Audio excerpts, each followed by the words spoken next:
오늘 이 말씀을 읽기 전에 제가 하나 더 말씀을 읽고 얘기를 하겠는데요.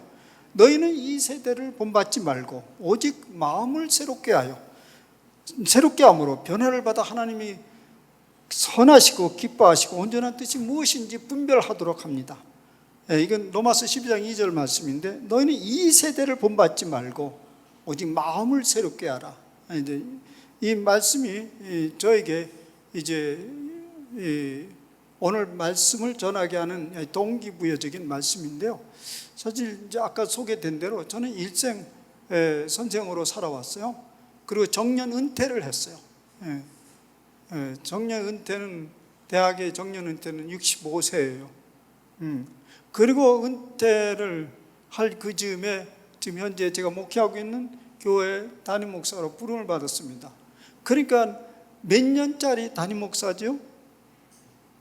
여러분 대충 아세요? 우리 법? 우리 이제 교단의 법은 70가지예요. 그러니까 정확하게 제가 이제 은퇴 막 하기 전에, 한 학기 전에 부름을 받았기 때문에 한 학기는 약간 이렇게 겹쳐서 편의상 할 수밖에 없어서 6년 담임 목사를 하게 된 겁니다. 그러니까 6년 담임 목사로서 위임을 받은 그 목사는 아마 대한민국에서 가장 짧은 위임 목사일 거예요.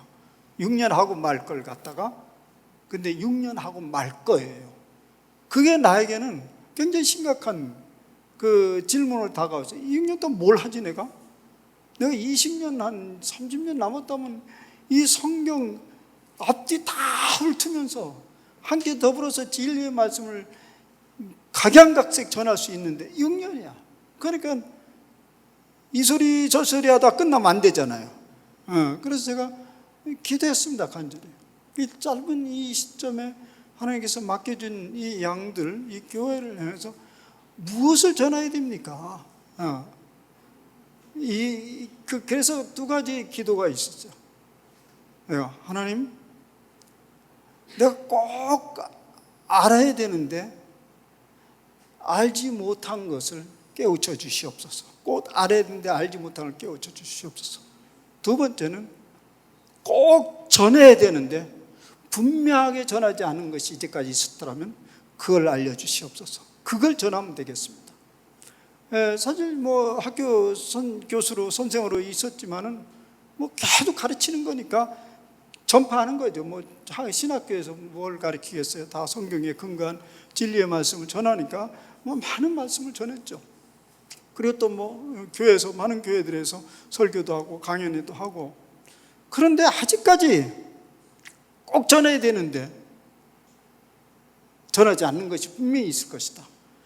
그리고 분명히 이건 알아야 되는데 내가 분명히 알지 못한 무엇인가 있을 것이다 생각을 하는데, 오늘 이 말씀이 너는 이 세대를 본받지 말고 마음을 새롭게 하라, 이런 말씀이 저에게 깊게 다가오면서 제가 생각을 해봤어요. 이 세대가 어떤 세대지? 이 세대, 지금 여기 이 세대는 어떤 세대죠? 정확히 말하면 바울이 쓴 거니까 바울이 살고 있는 그 세대예요. 그러면 그 세대가 있었다면 그 세대 말고 그 이전 세대가 있었다는 말이에요. 이게 그 얘기 아니네요. 지금 말을 잘못했어요. 이 세대를 본받지 말라면 거꾸로 또 다른 세대가 있다는 얘기 아니에요. 그죠? 너희가 이 세대를 본받지 말고 그러면 무슨 또 다른 세대가 있었다는 소리예요. 그게 무언가를 이제 곰곰이 묵상하면서, 아니 이건 뭐 묵상할 것도 없이 신학적으로 금방 밝혀진 것이에요. 사실 이 세대는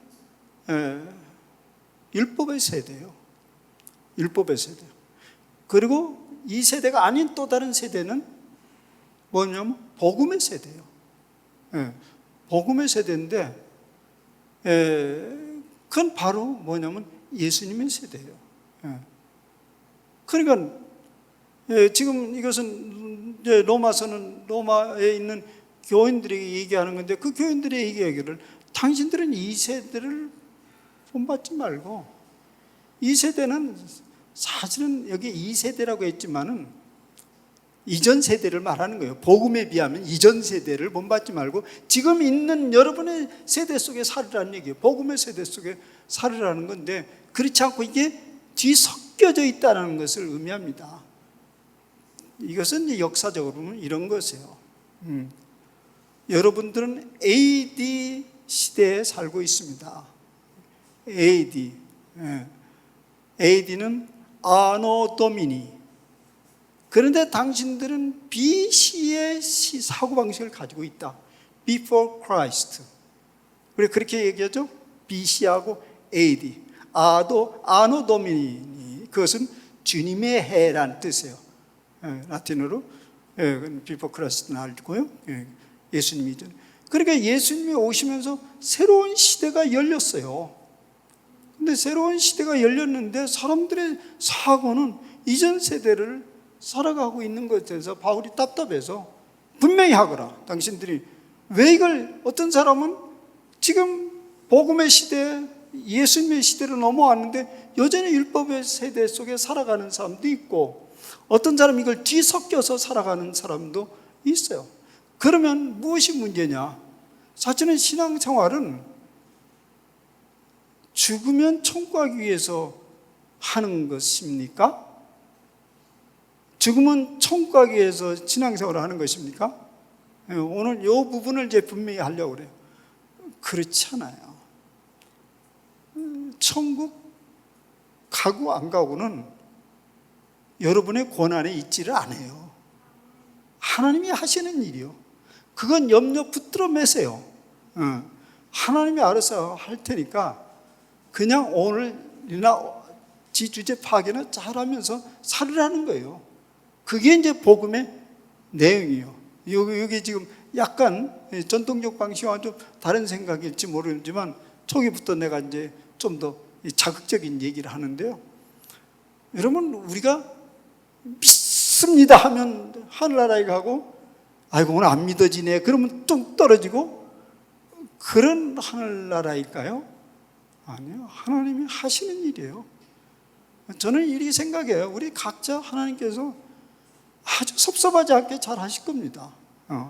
다 자기 몫에 자기를 갈 건데, 근데 예수님이 그럼 뭐하러 오셨겠는가? 그 생각을 이제 오늘 이제 그 얘기를 하려고 하는 거예요. 그래서 그러면 오늘 이 시대가 예수님의 세대인데, 예수님께서 가르친 그 핵심적인 메시지가 무엇일까? 핵심적인 거. 예수님이 많이 가르쳤어요. 이런저런 많이 가르쳤는데 절대 이건 빼놓을 수 없는 핵심적인 것이 무엇인가를 찾기 시작하면서 제가 그걸 이제 나름대로 찾아냈어요. 물론 성경뿐만 아니라 여러 신학책을 한참 읽었어요. 이걸 찾아. 그래서 제가 마침내 제 목회 줄기를 이제 잡아서 저는 주로 거기에 맞춰서 지금 설교도 하고 여러 성경 공부도 가르치고 다 그래요. 그래 우리 교인들은 아마 붙들고 물어보면 저 사람 결론이 뭔지를 물어보면 다 알아요. 이제 한참 설교하다가 그리 가네. 역시 혹시나 했더니 역시네. 내가 의도적으로 오늘도 제가 그렇게 설교하고 있어요. 오늘 내용 그대로 아니지만 그 핵심적인 내용은 다 얘기 있어요. 근데 그 얘기를 하려고 하는 겁니다. 그런데 우리가 핵심적인 메시지를 제대로 잡냐 잡지 않느냐, 그 차이가 뭐냐 이거죠. 제가 천국 가냐 못 가냐 그 얘기는 아니라고 봤어요. 또 한편은 그 얘기이기도 해요. 요 말이 조금 이제 얘기하게 아니기도 하고 그거 맞기도 해요. 근데 중요한 건 뭐냐면 분명히 다른 것은 오늘 그 핵심적인 메시지를 잡았냐 안 잡았냐에 따라서 오늘 삶의 방식이 달라집니다. 매일매일 삶에서 사람들이 그리스도인인데 그리스도인들의 삶의 방식이 다 똑같지 않아요. 얼마나 다양한지. 그걸 그냥 다양성으로 본다면 그냥 넘어갈 수도 있는데, 그것을 약간 잘못된 부족한 것으로 본다면 상당히 심각하거든요. 지금 보면 매우 미세한 것처럼 보이지만 인생 삶을 길게 보면 한참 가다 보면 이게 맨 처음에 미세한 차이가 있는데 점점 쫙 벌어지잖아요. 지금 우리가 이제 우주에다가 로켓 발사를 할 때 여기서 0.0001도가 오차가 생겼어요. 그럼 거기 도착하겠어요? 못 도착하지. 그게 이 우주과학이 모든 과학의 집산지라고 하잖아요. 조금도 실수가 용납되지 않는 것인 것처럼 우리의 그 복음의 핵심을 제대로 못 잡으면 엉뚱한 길로 갈 수도 있다는 거예요. 그래서 오늘 그 얘기를 이제 하려고 하는데요. 오늘 핵심적인 메시지, 예수님의 시대니까, 오늘 우리는 예수님의 시대를 살고 있으니까, 물론 오늘 이 시대를 잘 살기 위해서는 예수님이 전해준 핵심 메시지를 붙들어야 돼요. 그 핵심 메시지가 뭘까요? 오늘 읽었잖아요, 벌써.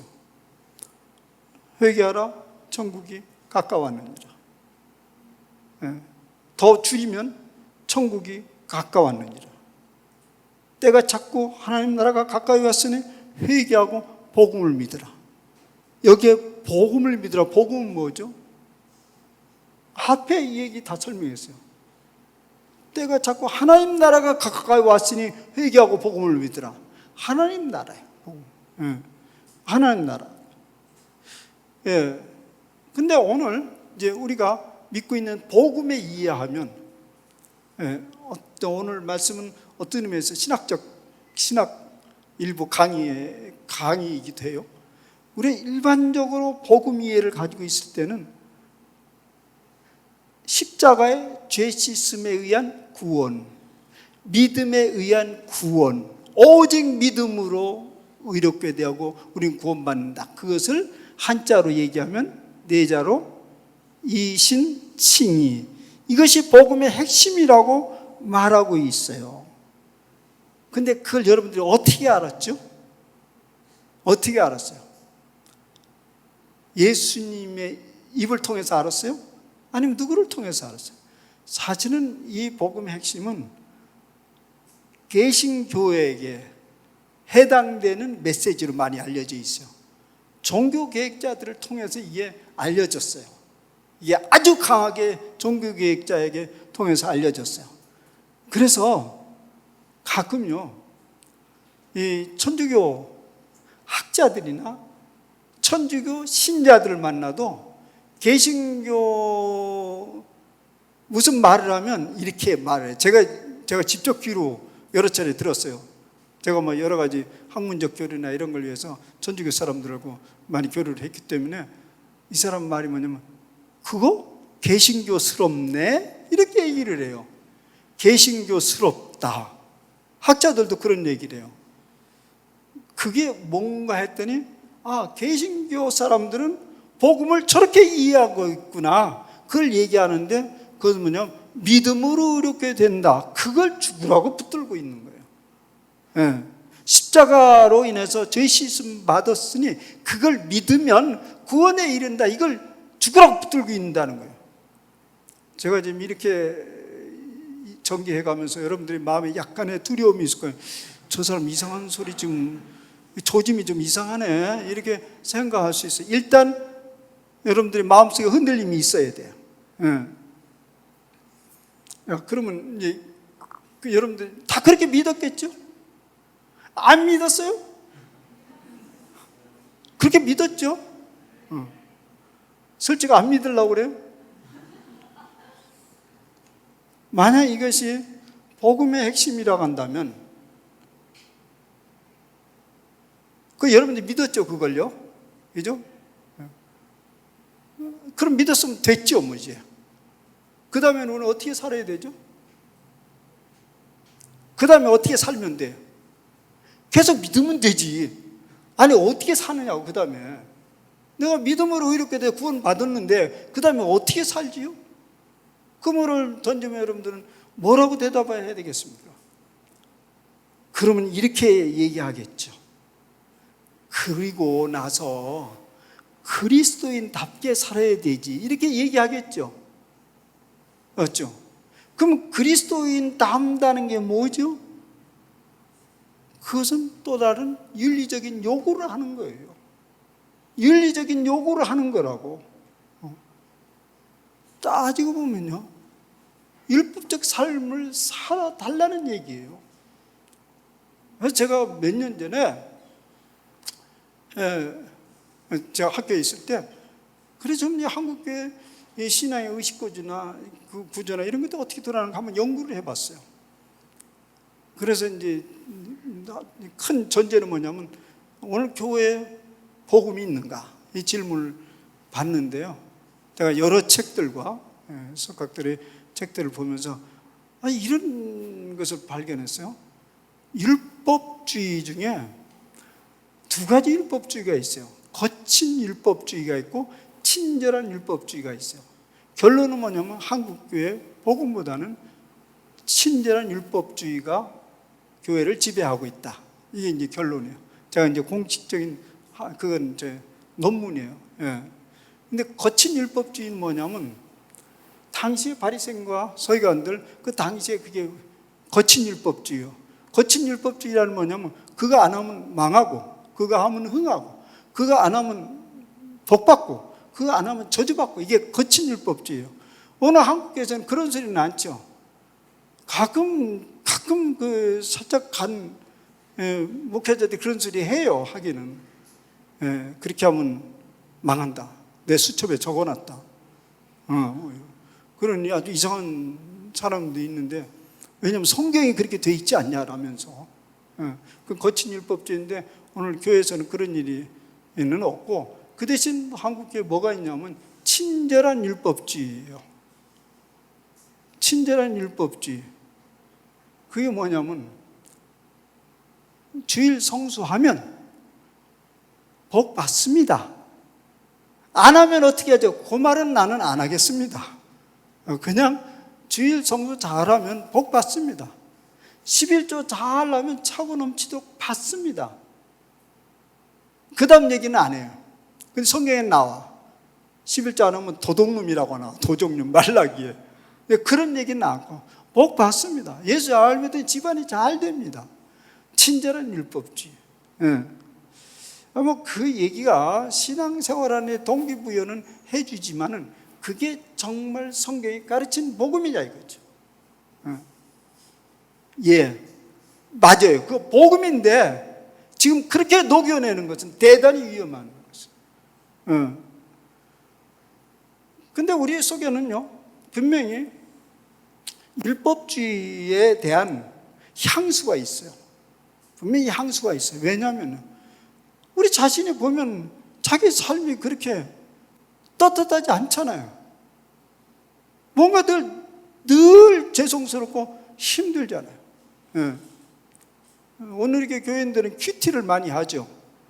제가 두라노에서 많이 강의를 했고 그래서 큐티 많이 하는데, 큐티를 하는 사람들 보면, 여러분들이 이게 천국에서 온 이제 소문인데, 이 소문이니까 진입학은 안 되는 얘기죠. 그 한국 사람들이 들어가는 문이, 천국 가면 문이 있어요. 근데 한국 사람들이 지금 그 문이 적체되어 있대. 쫙 줄 서가지고. 두 가지 이유 때문에 그런데, 이제 하나는 신분 확인. 근데 그 원래 등록한 천국의 얼굴하고 이 다른 거예요. 아니, 달라가지고. 이게 그 얼굴인지 알 수가 없어가지고, 거기에 여러 가지 증인들 불러야 되고, 이게 맞냐? 야, 원래 그거 맞아요. 근데, 이거 눈은 강남 어디에서 하고, 코는 저기 강북 어디서 하고, 그래서 다 이게 맞춰놓은 거니까 이게 원래 맞아요. 그럼 몇 사람. 그럼 볼은 왜 이렇게 불룩했는데 이러지? 그럼 또 볼 증언하시라고 그러면 또 막 나와가지고 증언하고, 이 신분을 확인하는데 한 사람이 오래 걸린대요. 그래서 지금 적체되어 있고, 또 하나는 큐티 노트 검사를 하는데 거기에 공수표 띄운 게 너무 많아. 이렇게 하겠습니다, 저렇게 하겠습니다 잔뜩 해놓고 매일 하나씩 해놓고 그 다음에 없는 걸로 또 넘기고 그거 다 갚아야 돼. 거기 가가지고 이게 어떻게 된 거냐고. 여러분 기도할 때마다 그건 뭐 여러분들 얘기하는 거 저도 마찬가지예요. 말씀을 보면요, 늘 이것도 못했고 저것도 못했고 이것도 못했고, 그래서 또 회개하고 또 적고 다음에 이렇게 하겠습니다 또 하고 넘기고, 그 재미로 큐티합니까? 매일 못했고 이것 되고 이렇게 결심하려고 큐티합니까? 그거라도 해야 또 마음이 시원하지. 그게 뭐냐면 율법주의에 대한 열등감이 있는 거예요. 자유롭지 않은 거예요. 그래서 제가 두란에서 강의할 때 그랬어요. 그렇게 하지 말고요, 주님께 이렇게 하라고. 주님, 내가 뭐 모든 거 다 살지는 못해도 그래도 이건 좀 했지 않습니까? 이건 해냈지 않습니까? 이건 하려고 몸부림을 치지는 않았습니까? 그렇게 하라고요. 우리 전직 대통령 중에 그런 분 있잖아요. 왜 나만 가지고 그렇게 못 살게 구냐? 나도 잘한 게 있다. 어디 복음적이요? 그분 잘한 게 있어요. 그때 뭐 경제도 좀 잘 됐고 한강을 깨끗이 다 정리했어요. 원래 독재자가 토목공사를 잘하거든. 그 말이 뭐 나도 잘한 거 있는데 자꾸 못하는 거.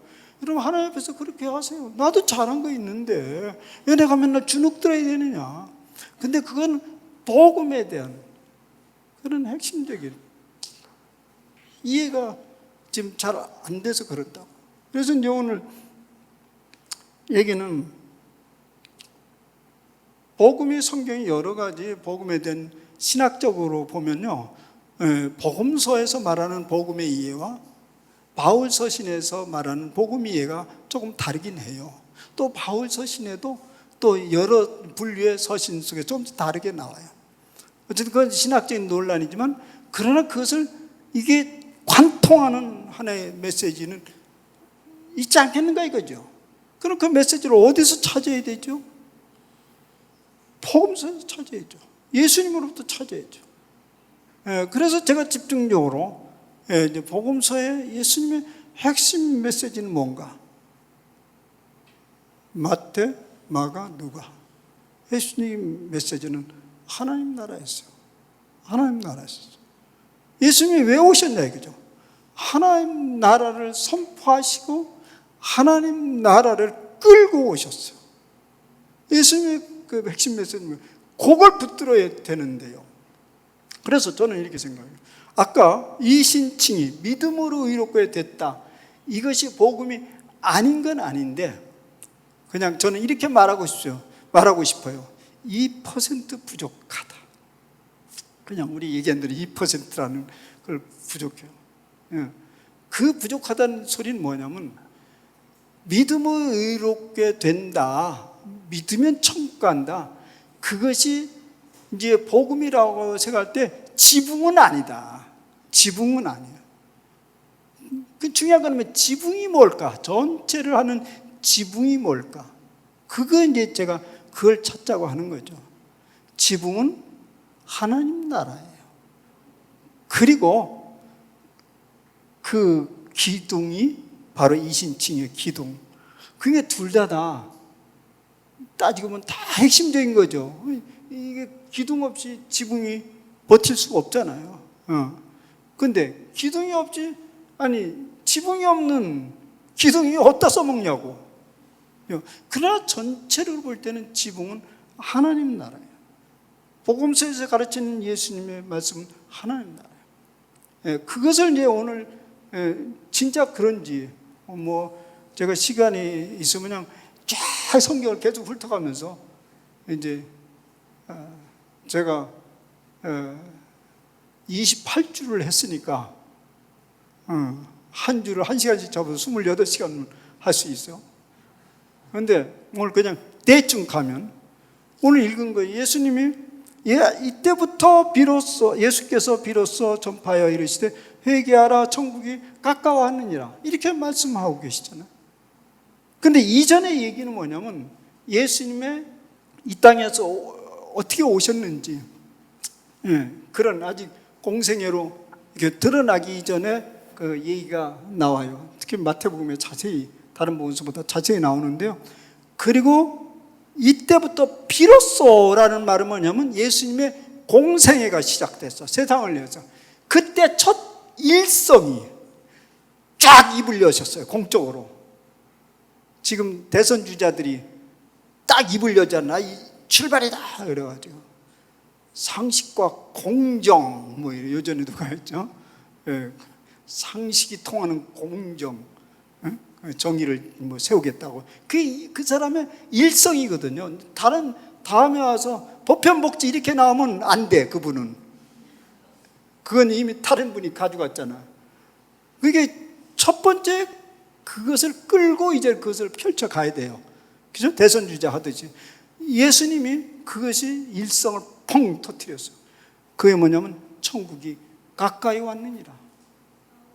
그래서 이제 마태복음 4장 이후부터 쭉 가면요, 무슨 얘기가 나오면 각가지 이제 여러 가지 예수님이 기사와 이적을 행하시고 가르치셔요. 근데 그 초점이 다 어디에 집중되어 있는가를 봐야 되죠. 몰라도 그것이 어디에 집중되어 있어야 되죠? 이제 윤모모 후보자가 앞으로 계속 무슨 얘기를 해도 사람들 그 생각, 저게 상식과 공정에 맞는 얘기인가? 이렇게 봐야 될 거 아니에요. 그렇지 않고 엉뚱한 데라면 저 사람은 원래 정치 철학이 없이 시작됐구나, 이렇게 욕을 먹잖아요. 자꾸 신용 떨어지죠. 그러니까 오늘 이제 예수님이 그 다음에 얘기는 당연히 그게 전부 다 어디로 집중돼야 되겠죠? 하나님 나라로 집중돼야 돼요. 예수님께서 와가지고 이제 여러 가지 일을 행하셨어요. 보면 이제 9장까지 하나님 나라에 대한 여러 가지 가르침, 기사와 이적을 행했는데 그게 모두 뭐에 대한 것이냐면 하나님의 나라에 대한 상징적 행위입니다. 자연 이적사와 귀신 쫓아내는 것, 병 고친 모든 이적들이 예수님이 능력이 있다라는 것을 능력을 보여주려고 한 것이 아닙니다. 사실 예수님이 병 다 고쳤겠어요? 죽은 자 다 살렸어요? 배고픈 사람 다 먹여줬냐고? 아니잖아요. 죽은 사람 여전히 죽고 병 들어서 죽은 사람 여전히 죽었지만은 그러나 그런 일을 행하셨어요. 그건 뭐냐면 그들로 하여금 천국이 가까워했다는 것을 보여준 것이에요. 병든 자를 고치며 죽은 자를 살리며 나병한 자를 깨끗하게 하며 귀신 쫓아내되 너희가 가져받았으니 가져주라. 거기에 병자들을 고치고 또 그러면서 말합니다. 예수님께서 이게 무엇인가를 예수님께서 직접 말씀하십니다. 이것이 무엇을 지향하고 있는지. 누가복음 10장 9절에는 거기 있는 병자들을 고치고 말하기를 하나님 나라가 너희에게 가까이 왔다 하라. 병자를 고치면서 하나님 나라가 가까이 왔다 하라. 그리고 마태복음 12장 28절에는 내가 하나님의 성령을 힘입어 귀신을 쫓아내는 것이면 하나님 나라가 이미 너희에게 임하였느니라. 내가 지금 귀신을 쫓아내고 있는 걸 봐라. 이게 뭐냐? 하나님 나라가 지금 여기 왔다는 것을 얘기하는 것이 아니냐. 그래서 그리고 이제 예수님께서 이런 일을 이제 마태복음 10장까지 그런 일을 계속 해 가십니다. 하나님 나라의 표징에 된 사건을 계속 가리키는데요. 그때는 혼자 하세요. 단독 드라이브요. 혼자 계속 일하시다가 이제 지치셨는지 10장으로 넘어가면 제자들을 불러요. 제자를 이렇게 부르면서 이제 제자들을 가르치고 또 제자들을 파송합니다. 그 파송할 때 무슨 할 일을 줘야 되잖아요. 뭐 하라고 줘야 되잖아요. 그게 어디 나오냐면 마태복음 10장 7절에 나와요. 뭐라고 나오냐면 마태복음 10장 7절에 가면서 전파하여 말하되 천국이 가까이 왔다 하라. 그리고 그러면서 병든 자를 고치며 죽은 자를 살피며 나병한 자를 깨끗하게 하며 죽은 귀신을 쫓아내되 너희가 거저받았으니 거저주라. 이 소리는 뭐냐면 예수님이 하신 일을 똑같이 하라는 거예요. 일관성이 있잖아요. 천국 복음을 외쳐라. 그리고 외칠 뿐만 아니라 보여줘라. 어떻게? 병든 자를 고치고 죽은 자를 살리며 나병한 자를 깨끗하면서 보여주라는 거예요. 이미 거기 왔다는 걸 믿으라는 거죠. 그리고 더 강력한 얘기를 합니다. 너희가 전대에서 금이나 은이나 동을 가지지 말라. 하나님 나라는 그런 나라가 아니잖아요. 여행을 위하여 배낭이나 두벌 옷이나 신을나 지팡이를 가지지 말라. 이는 일꾼이 자기 먹을 것을 받는 것이 마땅함이라. 얻어먹으라는 거예요. 왜냐하면 하나님 나라는 같이 먹는 거지. 하나님 나라를 분명히 선포하기 시작했어. 그리고 마침내 오늘 읽은 마지막에 예수님께서 이제 떠나가시잖아요. 부활하시고 떠나갈 때 일관성이 있어야 되잖아요. 그때 뭘 얘기하셨죠? 이제 여러분들이 가서 모든 민족을 이걸 제자로 삼으라는 거예요. 여러분 제자입니까? 아닙니까? 아이고, 나를 너무 그렇게 높은 수준 높게 보지 말라고. 힘들다, 나는. 제자 안 하겠다. 근데 초기에는 예수님이 제자와 무리를 나누는 것을 보게 되는데 나중에 넘어가면 나누지 않습니다. 제자와 무리들을. 더군다나 사도행전에 넘어가면요, 다 제자예요. 거기에 보면 일반 성도가 따로 있고 제자가 있어요. 어떤 분이 나에게 그렇게 묻더군요. 천국에 가면 목사님 커트라인하고 일반 성도 커트라인하고 같지 않겠지요? 이래요. 목사님은 한 80점이고 성도는 한 40점이 되지 않겠습니까? 이런 질문을 하는 거예요. 그랬으면 좋으련만 성경에는 그렇게 취급하지 않아요. 초기에 약간 그런 일이 있어요. 이건 제가 성경을 자세히 보니까 초기에 약간 그런 일이 있다가 나중에 뭉뚱거려요. 제자와 무리들을 한꺼번에 뭉뚱거리고 사도행전에 가서 다 제자라고 해버려요. 제가 사도행전 얼마 전에 우리 교인들 그것도 한 몇 달 걸쳐서 했는데요. 다 제자더라고요. 근데 그 제자들에게 제자를 삼으라고 하는 거 보니까 벌써 냄새 나잖아요? 제자들에게 뭐 시키려고? 당신이 하던 일을 시키려고 하는 거예요. 그래서 마지막에 뭐라고 그러냐면 뭐 세례 베풀고 그 다음에 내가 너희에게 분부한 모든 것을 가르쳐 지키거라. 그게 뭐죠? 예수님께 분부한 것이? 뭐요? 예수님께서 분부한 것이 하나님 나라가 가까이 왔다. 그것을 너희들이 가르쳐 지켜라. 그리고 내가 세상 끝날까지 너희와 함께하리라. 이 말은 뭐냐면 더 강력한 하나님 나라가 여기 왔다는 것을 얘기하는 것입니다. 뭐가 하나님 나라인데요?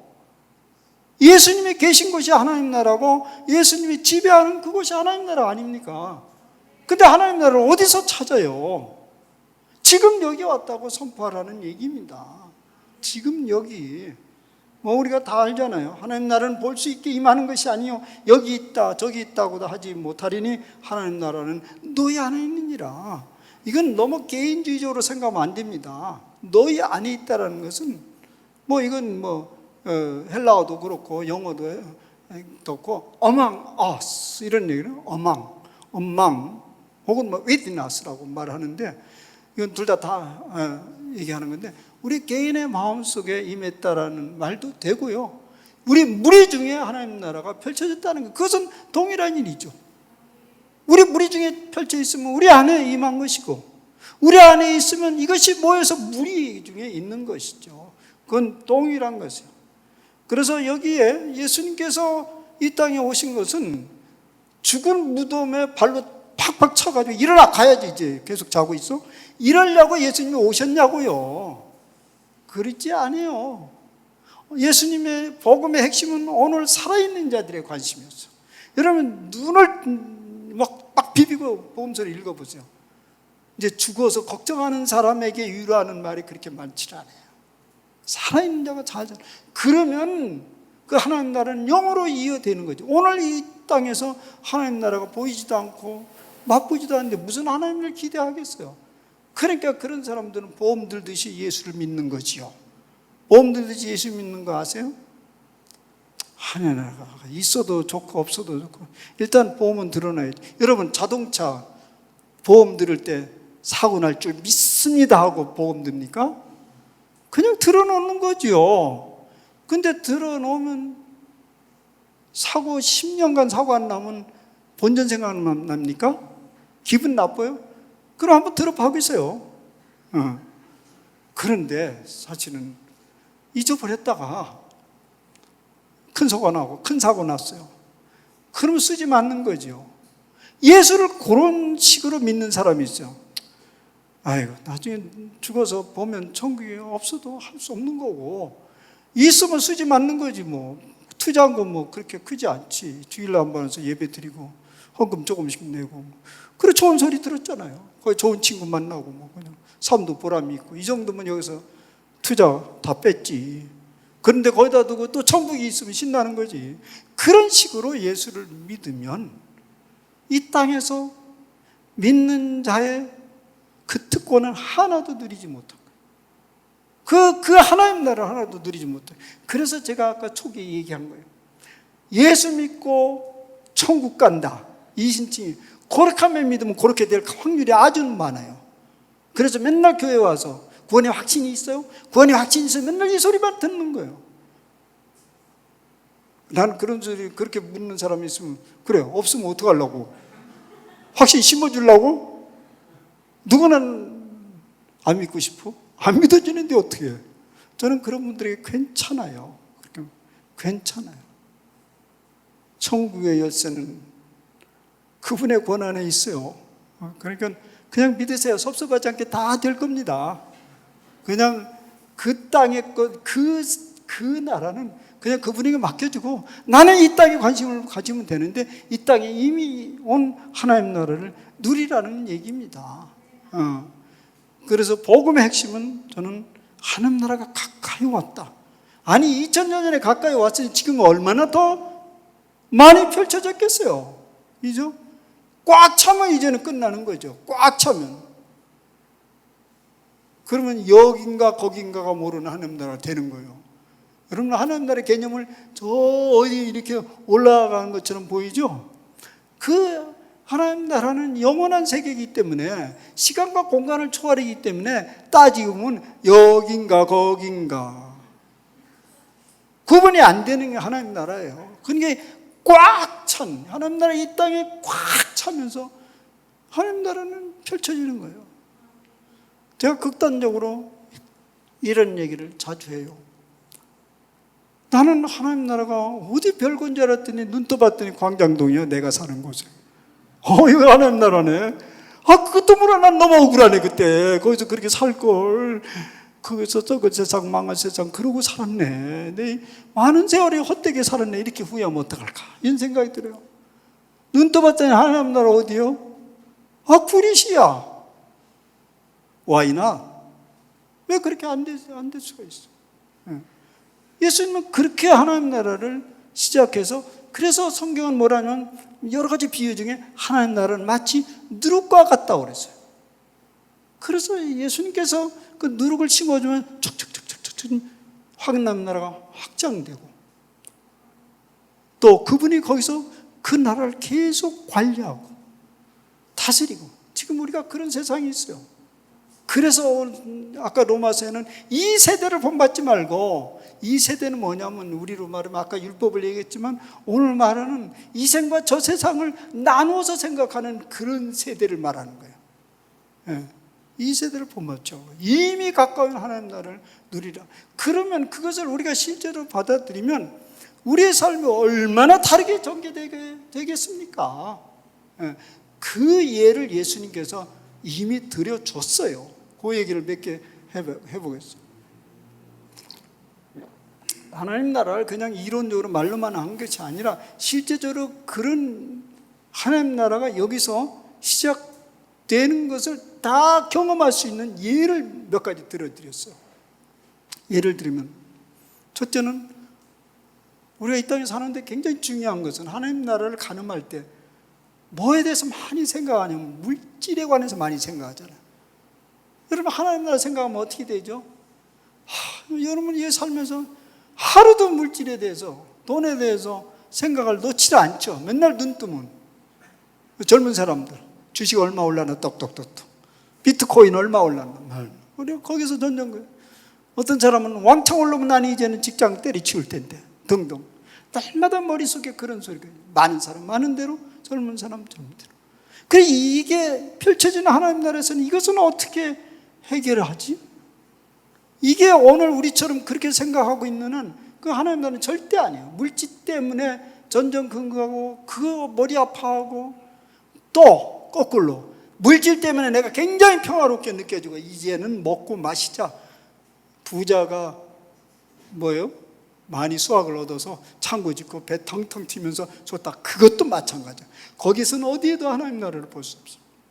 그러면 어떻게 이미 가까이 온데 하나님 나라를 보냐? 예수님께서 예를 들어줬어요. 공중에 나는 새를 보라. 들에 핀 백합화를 보라.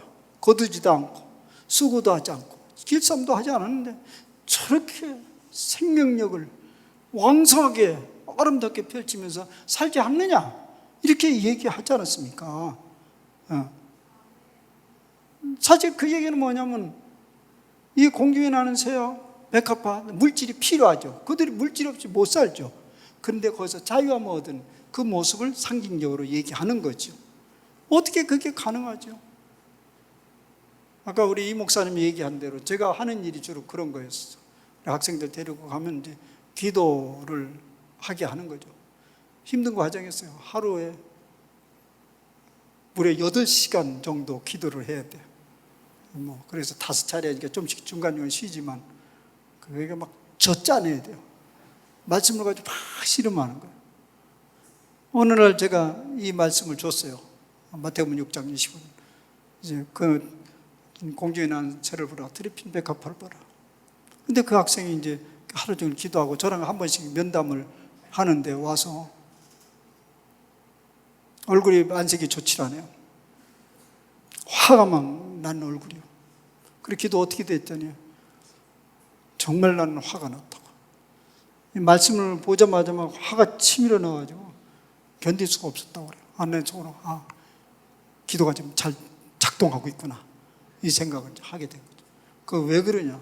딱 이걸 보자마자 공중에 나는 새를 보라, 들에 핀 백합화를 보라, 이 소리를 듣자마자 주님, 나는요 공중에 나는 새도 아니고요 들에 핀 백합화도 아닙니다. 새때 밥 먹어야 살아갈 수 있는 이 땅에 발붙인 인간이에요, 인간. 그랬더니 주님이 그러더래요. 단단히 화가 났구나. 근데 왜 화가 났지? 그 이유가 있을 거 아니에요? 괜히 화가 안 났겠어요? 그걸 얘기해 보라니까 이분이 얘기한 걸 저에게 얘기해 준 거예요. 이걸 보면서 막 화가 나는데 누구 때문에 그랬냐면 같은 기숙사 방에 자기 친구가 하나 탁 떠오르더래요. 근데 그 친구가 점심을 못 먹는 거예요.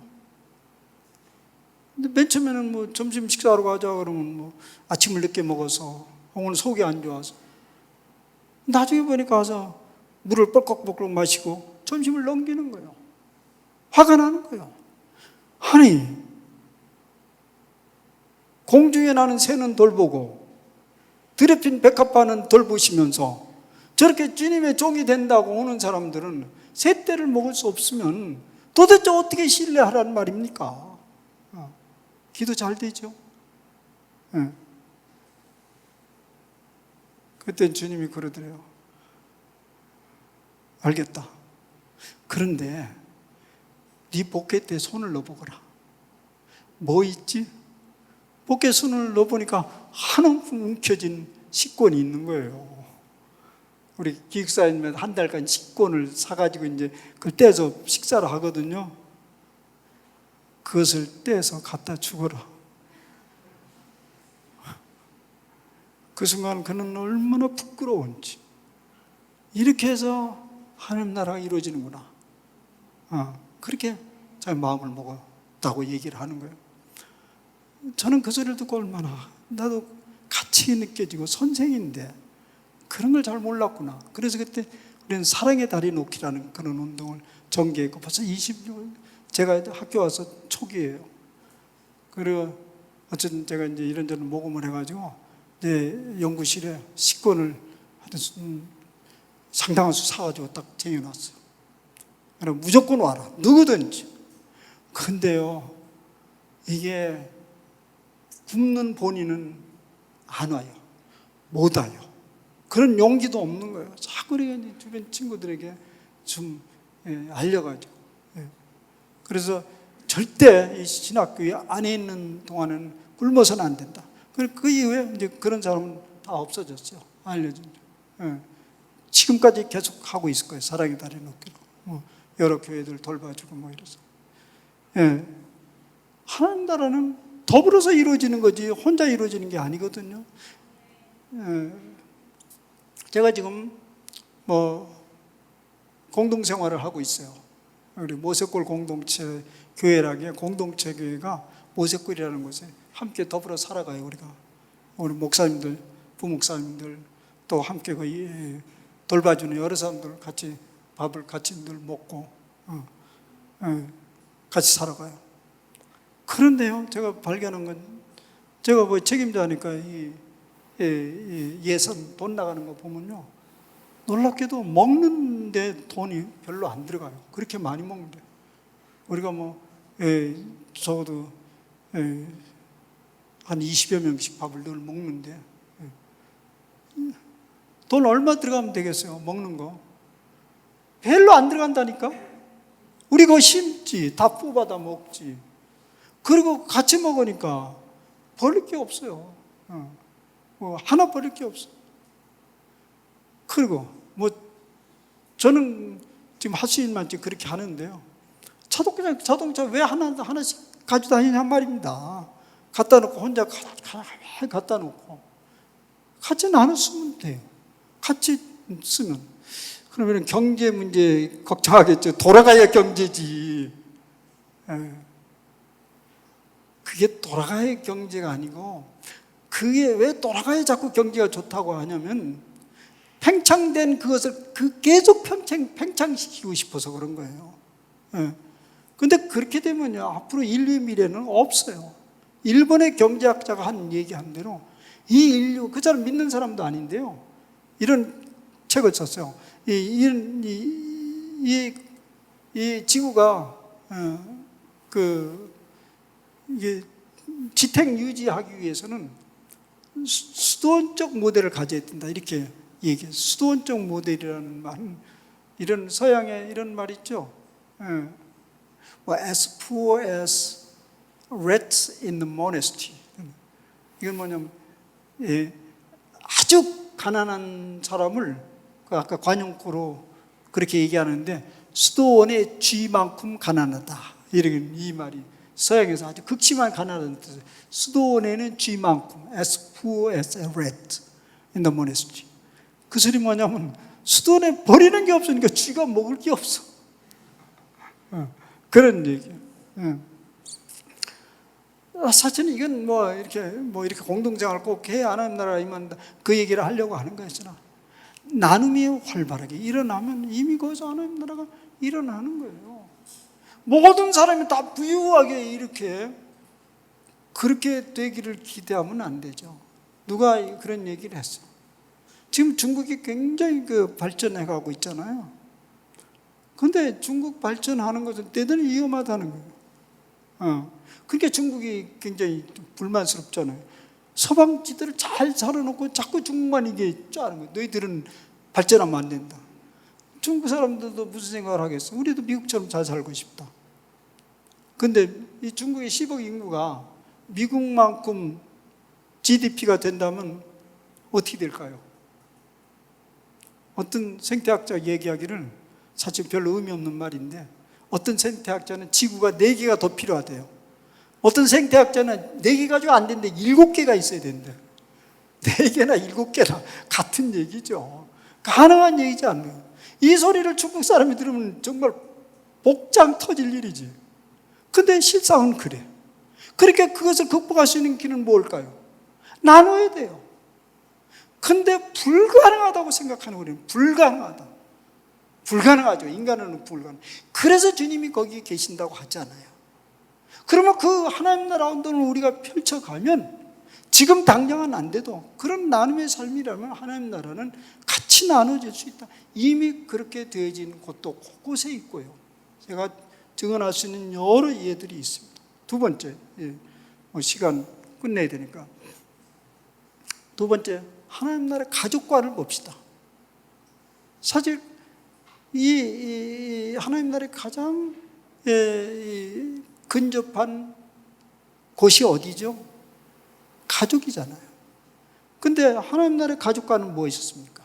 어느 날 예수님의 가족, 어머니와 형제, 자매들이 예수님을 찾으러 왔죠.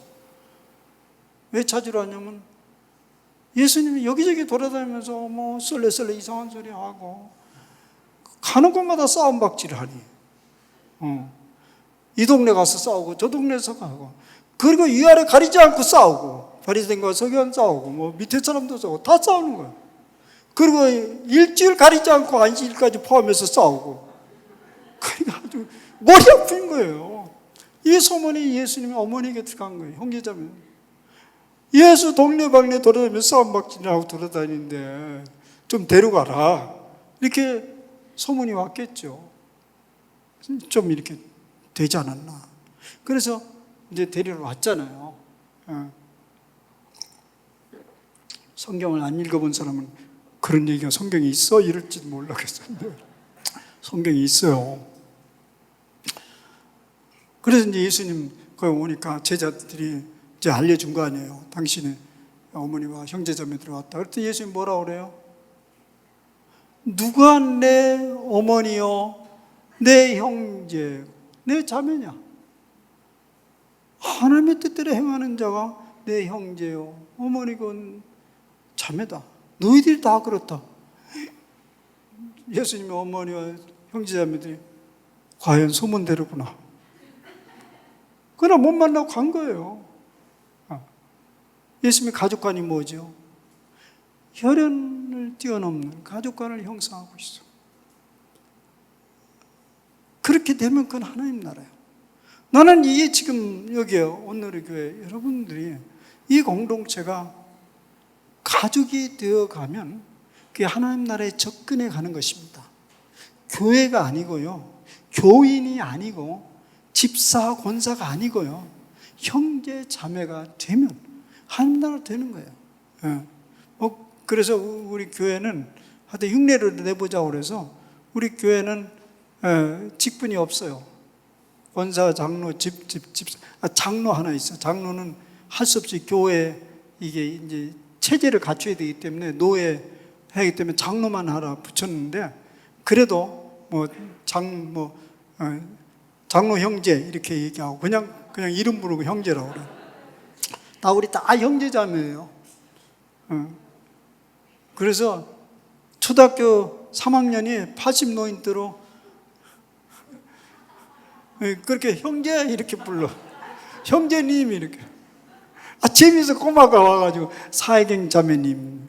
조그만 놈이야. 3학년인데 우리 사회경 자매는 우리 지금 돕고 있는 분인데 60이 다 됐는데 자매님이라고 그래. 좋아요. 형제 자매님 이렇게 불러요. 그래서 이제 목사도 그렇게 하라고 하는데 목사는 못 하겠대. 그래서 아직까지 그게 안 돼. 나는 형제자매라고 다 하는데 목사한테는 그렇게 곤란하다고 그런 얘기를 하는 거예요. 그래서 이미 그게 만약 그렇게 가족으로 품어지기 시작하면 하나님 나라가 이미 거기에 온 것을 우리는 맛보는 거예요. 우리 할 수 있어요. 왜 할 수 있냐면 주님이 거기 계시니까. 내가 볼지어다 나 세상 끝날까지 너희와 함께 하리라고 약속해. 그걸 믿으면 우리는 합니다. 근데 여러분들 그런 얘기 하겠죠? 당신 한번 벌떡 나서나 봐라. 우리 한다. 근데 주님 뭐라고 하냐면 한번 해봐라. 된다 이거죠. 여러분 보세요. 여호수아가 요단강을 건너갈 때 열어놓고 가라고 그랬어요? 들어가라고 그랬어요? 그냥 들어가라고 그랬어요. 들어가니까 열려진 거예요. 홍해도 마찬가지요. 다 열어놓고 하지 않았어요. 왜 그렇게 하는지 모르겠어요. 그냥 솔직하게 탁 나타나가지고 주님이 하라면 내가 보이는데 안 할 도리가 없겠게 해주면 좋은데 그렇게 안 하시더라고요. 어쨌든 이 가족관, 우리가 다 가족이 되면 하나님 나라가 이루어지고요. 셋째는 우리의 생명관, 하늘나라의 생명관. 하늘나라의 생명은 죽고자 하면 살고, 살고자 하면 죽는다는 것입니다. 잃고자 하면 얻을 것이고, 얻고자 하면 잃게 될 것이다. 여러분, 우리가 서로 내가 꼴찌가 되고자 한다면, 죽고자 한다면 그것이 생명이 풍성한 그것이 된다는 거예요. 여러분, 내가 오늘 제가 교회에서 한 설교인데요. 우리는 죽을 수 있는 생명이 있고 죽을 수 없는 생명이 있어요. 죽을 수 있는 생명은 뭐냐면 나는 나야, 이걸 얘기하는 거예요. 죽을 수 있는. 그걸 심리학적 용어로는 이고라고 그래요. 이고. 나는 나야. 나는 이런 재능이 있고, 나는 이런 걸 가진 사람이 있고, 나는 이런 자리에 있는 사람. 이거 주장하는 거, 그거 죽으면 거기 바로 하나님 나라가 열리기 시작하는 거예요. 개인도 경험하게 될 것입니다. 하나님 나라 가족관이에요. 이제는 여러분 시간이 조금만 더 하고 끝나겠습니다. 이제는 이 하나님 나라가 왔다니까 우리가 하나님의 백성으로 살아가는 연습을 좀 해야 되는데, 그 연습 방법만 이제 간단하게 얘기하겠습니다. 여러분들이 생애 속에서 하나님 나라와 같은 그 순간을 맞이한 적이 있습니까? 언제죠? 언제요? 그렇게 물어보면 좀 이렇게 물어보겠어요. 여러분들의 생애 속에서 어떤 순간이 가장 소중한 순간이었죠? 어떤 순간이 가장 소중하죠? 여러분 분명히 그 소중했던 순간들을 떠올리기 시작할 겁니다. 그죠? 그때 참 좋았어. 그런데 사실은 그것은 현실은 아니잖아요. 이미 지나간 때잖아요. 그것은 우리의 추억 속에 있는 거지 실제로는 있지 않아요. 혹은 그런 날이 있을 거라는 희망을 가지고 있는데, 그것은 요새 많이 유행어로 희망 고문일 뿐이에요. 올지 안 올지도 몰라요. 가장 소중한 시간은 언제죠? 지금 여기요. Here and now. 그것을 붙들 줄 아는 사람, 하나님 나라입니다. 바로 이 순간이 가장 소중한 시간이에요. 소중하게 여기고 거기에 집중하면 거기에서 그것을 마음껏 누릴 수가 있어요. 밥 먹을 때 보면 알아요. 밥 먹을 때 누나를 보면 알아요. 각자 노는 거예요. 지금 밥은 입을 먹고 누나를 막 돌아가는 거 보니까 근심이 가득 차 있어요. 아니 막 증오가 일어나요. 누가 싫고 막 밥 먹을 한 가지만 하세요. 밥만 먹지 왜 누구 이렇게 떠올리면서 그 싫은 생각하고 또 오늘 나가서 왜 그러냐고요. 그러면 그 사람 뭐냐면 그 순간을 안 사는 거예요. 그런데 무슨 하나님 나라를 얘기하는 거예요. 여러분 한 가지만 집중하고 맛보고 즐기세요. 그럼 거기서 하나님 나라가 보입니다. 누리는 거예요, 마음껏. 그것이 연속되면 그게 뭐냐면 영원이요. 영원. 여러분 영원을 영원히 긴 걸 시간의 무한정 연속성이라고 생각하는데요. 그런 연속성을 지금까지 살아봐야 무슨 소용이 있어요? 하나도 안 살았는데. 어떤 분은 지금 여기 앉아 있으면서 자꾸 지금 집에 빨리 가야 되는데 시간은 왜 이렇게 길게 벌써 시간이 넘었는데 그렇게 생각하는 사람이 있어요? 그러면 가든지 일어나서. 근데 그런 용기도 없는 거예요. 그냥 앉아가지고 속만 태우는 거예요. 한 가지만 하세요. 그냥 여기 앉아 있으면 여기 하는 것만 하시라고. 그러면 그것은 하나님 나라가 거기서 펼쳐지는 거예요. 그 다음 연속된 얘기예요. 무슨 일이 가장 소중하죠? 여러분들이 하는 일들 중에 무슨 일이 가장 소중해요? 답이 나와야 되잖아요. 지금 하는 일이 가장 소중하죠. 왜 지금 하는 일이 가장 소중하냐? 지금 그거밖에 못하니까. 그러니까 여러분은 지금 내 지금 이 얘기에 몰두해야 돼요. 그러면 하나님 나라 거의 임했어요. 근데 딴 생각하고 앉아 있으면 사실 그 순간을 안 사는 거죠. 세 번째, 누가 제일 소중하죠? 누가 제일 소중해요? 누구는 자기라고 그래요. 혼자 잘 사세요. 뭐 제가 제일 소중한 사람이 지금 집에 있는 내 아내나 자식일까요? 또 다른 사람일까요? 사실 뭐 유감스럽게도 나는 집 떠나면 다 잊어버려요. 섭섭할지 모르지만 다 잊어버려요. 나는 여러분들이 제일 소중해요.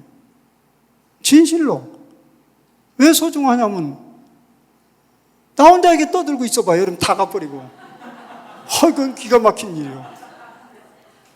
그리고 제가 이렇게 말씀을 전하러 하는데 딱 혼자 앉아 있어. 그것도 황당한 일 하지. 둘이 앉아서 뭐 이렇게.